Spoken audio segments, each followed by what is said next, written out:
Assalamualaikum warahmatullahi wabarakatuh. Puji syukur kehadirat Allah Subhanahu wa Ta'ala yang telah melimpahkan rahmat dan hidayahnya kepada kita semua, sehingga kita diberikan kesehatan sampai saat ini. Pada kesempatan ini, saya dan teman-teman saya akan mempresentasikan tentang apa itu balance scorecard dan perspektif apa saja yang ada pada balance scorecard. Sebelumnya, saya sangat berterima kasih kepada Ibu Lailul selaku dosen pembimbing mata kuliah teori organisasi. Dan langsung saja, perkenalkan nama saya Putri Amaliatul Aziza, dan ada juga anggota kelompok lainnya, yaitu Widya Lestiana Ningrum, Erlina Marista Sufianti, dan yang terakhir ada Sylvia Nurdiana. Langsung saja, kepada poin yang pertama, akan dibacakan oleh Widya. Kepada Widya, saya persilahkan. Baik, terima kasih atas waktunya. Balance scorecard. Pengertian dari balance sendiri berarti seimbang yang menunjukkan adanya keseimbangan antara faktor keuangan maupun non-keuangan. Selanjutnya ada scorecard sendiri, yaitu merupakan kartu skor yang digunakan untuk mencetak skor hasil kinerja perusahaan. Jadi, scorecard merupakan alat pengukuran kinerja perusahaan secara keseluruhan, baik secara keuangan maupun non-keuangan yang menggunakan 4 perspektif, yaitu 1, ada perspektif keuangan, kedua ada pelanggan, ketiga ada bisnis internal, keempat ada pertumbuhan dan pembelajaran. Perspektif keuangan. Perspektif keuangan ini mengacu bagaimana pandangan pemegang saham terhadap perusahaan. Dan oleh karena itu, perspektif ini sangat berorientasi kepada pemegang saham. Perspektif keuangan ini digunakan karena dapat menunjukkan apakah perencanaan dan pelaksanaan strategi perusahaan telah memberikan perbaikan atau tidak bagi peningkatan keuangan perusahaan. Dengan kata lain, perusahaan harus mampu mengelola keuangan dengan baik, agar keuangannya terus stabil, dan agar pihak keuangan dapat mengamati laju pertumbuhan keuangan dari perusahaan yang bersangkutan. Tolak ukur yang digunakan yaitu kinerja keuangan seperti laba bersih dan ROI return on investment adalah laba atas investasi yang dihitung berdasarkan hasil pembagian dari pendapatan yang dihasilkan dengan besaran modal yang ditanam. Untuk slide selanjutnya akan oleh Erlina. Untuk Erlina, saya persilakan. Baik, yang kedua, perspektif pelanggan. Perspektif ini dimaksud untuk menjawab pandangan pelanggan terhadap perusahaan. Bagaimana perusahaan bisa menjadi bernilai di mata pelanggan. Perspektif ini terdiri dari 2 kelompok penilaian, yaitu pengukuran inti pelanggan. Pengukuran inti pelanggan atau measurement group adalah kelompok ini digunakan untuk mengukur bagaimana perusahaan memenuhi kebutuhan pelanggan dalam mencapai kepuasan, mempertahankan, memperoleh, dan merebut pangsa pasar yang telah ditargetkan. Dalam kelompok pengukuran ini, kita mengenali 5 tolak ukur, yaitu pangsa pasar. Pangsa pasar adalah presentasi dari total penjualan dari sebuah perusahaan yang dihasilkan oleh perusahaan tertentu. Pangsa pasar dihitung dalam mengambil penjualan sebuah perusahaan selama periode tertentu dan membaginya dengan total penjualan industri selama periode yang sama. Yang kedua, retensi pelanggan atau pelanggan yang dipertahankan. Yang ketiga, akuisisi pelanggan, perolehan pelanggan. Yang keempat, kepuasan pelanggan. Dan yang kelima, profitabilitas pelanggan. Poin yang kedua, pengukuran nilai pelanggan.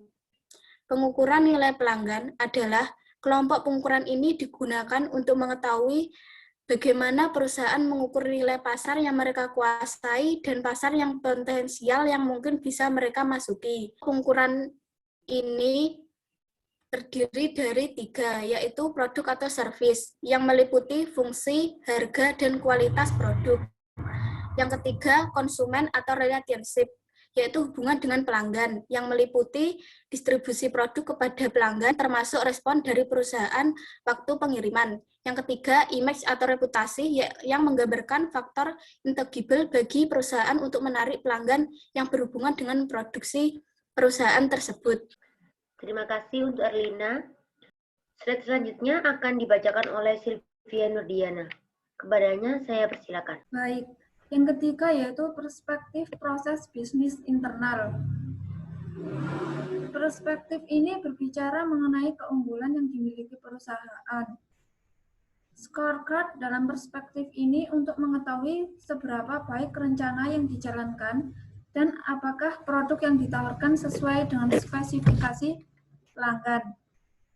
Pada perspektif proses bisnis internal ini dibagi menjadi 3 tahapan. Yang pertama yaitu proses inovasi.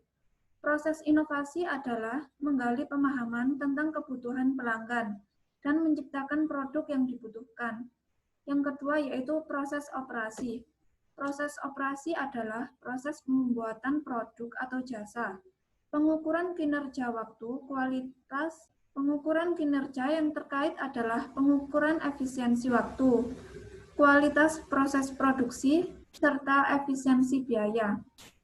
Yang ketiga yaitu proses pelayanan atau purna jual. Proses pelayanan atau purna jual adalah jasa pelayanan pada pelanggan setelah penjualan. Aktivitas yang terkait pada proses ini diantaranya garansi dan reparasi, dan pelayanan serta komplain. Terima kasih. Selanjutnya yaitu akan dibacakan oleh Widya Lestiana.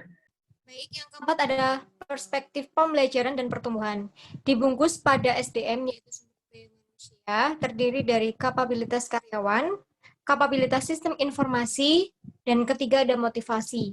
Dalam metode Brilliant Scorecard Prospective ini, mengukur hal-hal yang berhubungan dengan sumber daya manusia, yaitu seperti kemampuan karyawan, kemampuan sistem informasi, dan motivasi itu sendiri, serta pemberian wewenang dan pembatasan wewenang karyawan. 4 perspektif tersebut masing-masing memiliki komponen, yaitu yang pertama ada objektif. Tujuan yang merupakan hasil akhir dari kegiatan yang telah direncanakan. Yang kedua ada target. Target ini ditentukan berdasarkan kesepakatan yang telah dilakukan. Yang ketiga ada indikator. Indikator ini merupakan pengukuran kinerja. Dan yang terakhir ada inisiatif atau upaya. Ini merupakan langkah-langkah untuk mencapai tujuan yang telah direncanakan. Akan dibacakan atau dijelaskan oleh Erlina dan Sylvia Nurdiana. Kepadanya saya persilakan. Yang pertama, keuangan. Bagaimana investor melihat kita, yaitu dengan memahami laporan keuangan untuk bisa mengetahui posisi keuangan perusahaan. Yang kedua, konsumen. Bagaimana konsumen melihat kita, dengan dapat memahami pengaruh dari konsumen dengan berbagai hal seperti kapan dan bagaimana yang dapat mempengaruhi pembelian konsumen dengan faktor yang lain, dengan merancang suatu ide yang kreatif dengan menggunakan metode promosi yang efektif untuk menarik konsumen atau pelanggan. Yaitu internal, strategi apa yang digunakan. Dalam pemasaran, menempati posisi yang strategis untuk mencapai suatu keberhasilan pada sebuah bisnis. Meskipun sebuah produk memiliki kualitas yang baik, tetapi tidak akan bisa menghasilkan keuntungan yang berlipat apabila tidak diiringi dengan strategi pemasaran yang jitu. Contohnya yaitu berpromosi menggunakan Instagram dan Facebook adalah salah satu cara memasarkan produk lewat internet. Yang keempat yaitu sumber daya manusia. Bagaimana cara tata kelolaannya?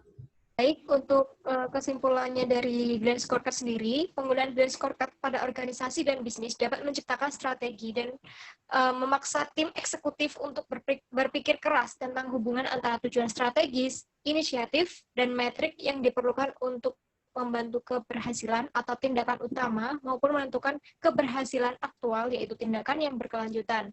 Balanced scorecard akan fokus pada hal-hal yang perlu dilaporkan pada manajemen dan tim eksekutif. Tentu akan ada hal-hal lain yang perlu diukur dan dilaporkan. Tetapi, fakta sederhana bahwa manajemen dan tim eksekutif tahu tentang apa yang mereka butuhkan. Baik, itu tadi penjelasan dan kesimpulan dari Balance Scorecard. Assalamualaikum warahmatullahi wabarakatuh.